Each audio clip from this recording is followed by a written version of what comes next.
Friends, my name is Nisha and स्वागत है आपका साईं ज्ञान सागर में। तो आज हम करने वाले हैं डीएसएसबी केवीएस के लिए बहुत इम्पोर्टेंट क्वेश्चन जो कि होगी हमारे सब्जेक्ट सीटीपी के।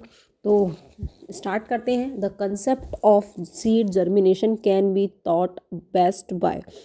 जो कंसेप्ट है सीड जर्मिनेशन का, उसे हम कैसे बेस्ट तरीके से पढ़ा सकते हैं।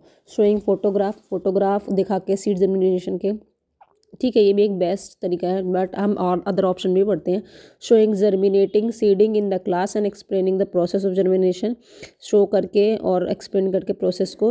Explaining through the drawing on a board, explain कर सकते हैं through the drawing on board, या asking the student to perform activity to sow seed, observe different stage and drawn them. तो जहाँ पे स्टूडेंट का इन्वॉल्वमेंट होता है वो किसी भी सब्जेक्ट के लिए एक बेस्ट मेथड होता है। तो डी इसका करेक्ट आंसर होगा। बढ़ते हैं नेक्स्ट क्वेश्चन की तरफ। If a child is able to identify the error in science experiment and statement, the achieved objective. कोई स्टूडेंट है वो आइडेंटिफाई कर पा रहा है एरर का साइंस एक्सपेरिमेंट और स्टेटमेंट में, तो ये जो स्किल है वो क्या कहलाएगी। उसकी ऑब्जेक्टिव जो अचीव जो ऑब्जेक्ट है वो क्या कहलाएगा। नॉलेज तो उसको नॉलेज है। इफेक्टिवनेस या साइकोमोटर, नॉलेज तो नहीं होगा। Effectiveness psychomotor physically activity psychomotor में होता है। इफेक्टिवनेस जो इमोशंस होता है। तो इसका सही आंसर जो होगा वो डी होगा, स्किल। बढ़ते हैं नेक्स्ट क्वेश्चन की तरफ। The founder of the project method is, जो फाउंडर है हमारे प्रोजेक्ट मेथड का वो कौन है। किलपेट्रिक। तो इसका आंसर सी ही इसका करेक्ट आंसर होगा। इसमें तो हमें ज़रूरत ही नहीं है क्योंकि ये स्ट्रेट फॉरवर्ड क्वेश्चन है। बढ़ते हैं नेक्स्ट क्वेश्चन की तरफ। The quality of good science text book, जो क्वालिटी की कोई बुक है हमारी साइंस की है या साइंस की, मैथ की, फिजिक्स की, केमिस्ट्री की, किसी भी सब्जेक्ट की कोई बुक है, उसकी क्या क्वालिटी होनी चाहिए। बेस्ट कंटेंट जो है, उसका कंटेंट जो है अनऑर्गेनाइज्ड हो। ये तो नेगेटिव ही वर्ड हो गया। अनऑर्गेनाइज्ड, ऑर्गेनाइज्ड होता है तो ठीक होता है, मगर अनऑर्गेनाइज्ड मतलब ऑर्गेनाइज नहीं है। बी क्या है, latest information with proper organize content, ये बिल्कुल ठीक है। C black and white picture. D costly. तो अगर आप ध्यान से अगर समझते हैं, पढ़ते हैं, अगर आप अपना कॉमन सेंस भी लगाते हैं तो इसमें ए सी डी बहुत नेगेटिव वर्ड्स हैं, और बी जो है as compared to all these things, B is a very positive word. Latest information होना चाहिए और प्रॉपर ऑर्गेनाइज होना चाहिए, तो बी इसका करेक्ट आंसर होगा। बढ़ते हैं नेक्स्ट क्वेश्चन की तरफ। Doing activity with children will be effective only if. कोई एक्टिविटी कर रहा है बच्चा, डूइंग एक्टिविटी विद चिल्ड्रन, वो इफेक्टिव कब होगी। यदि इफ़, ओनली इफ़ कब। The teacher does not know why she is doing, ये तो कोई सीन ही नहीं है इसका। तो the teacher does not know, teacher को आइडिया ही नहीं है कि क्यों ये कर रहा है।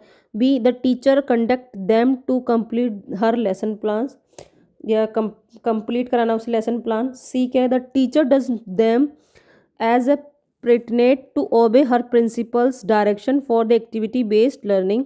D she believes that activity based education will be help.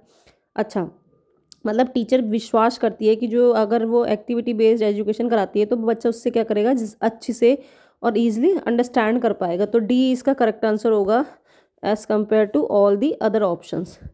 बढ़ते हैं हम नेक्स्ट क्वेश्चन की तरफ। द मैकेनिज्म ऑफ ब्रीथिंग, जो मैकेनिज्म है ब्रीथ करने का, in class 7 should be explain by teacher in effective way by using.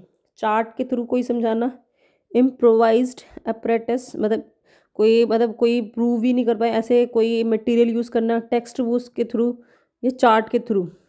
या डी ट्रांसपेरेंसी। ट्रांसपेरेंसी का मतलब होता है कि ट्रांस मतलब पारदर्शी।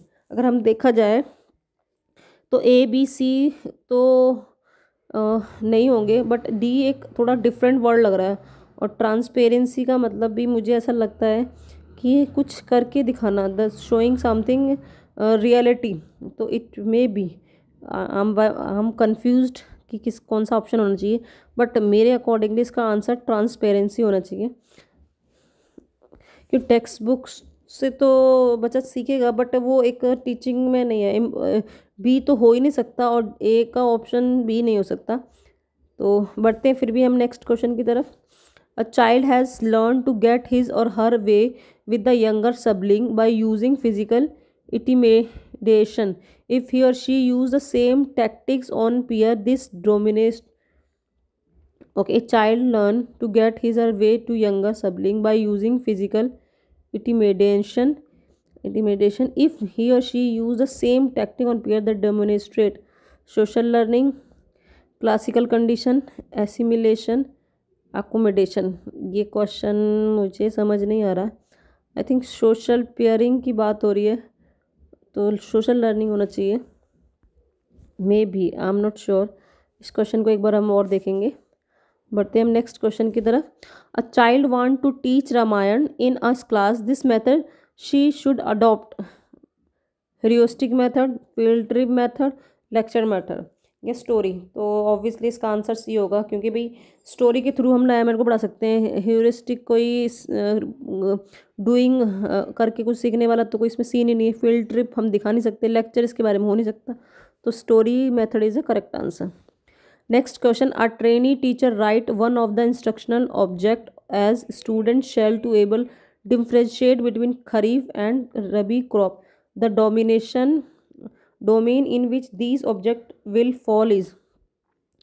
Okay, psychomotor, physical activities, affective जो हमारी इमोशनल होती है, कॉग्निटिव हमारी थिंकिंग पावर से रिलेट करती है, स्किल जो हमारी एबिलिटी हो। तो इसका आंसर सी इसका सही ऑप्शन होगा। बढ़ते हैं नेक्स्ट क्वेश्चन की तरफ। One of the most important effective method of teaching history at elementary level.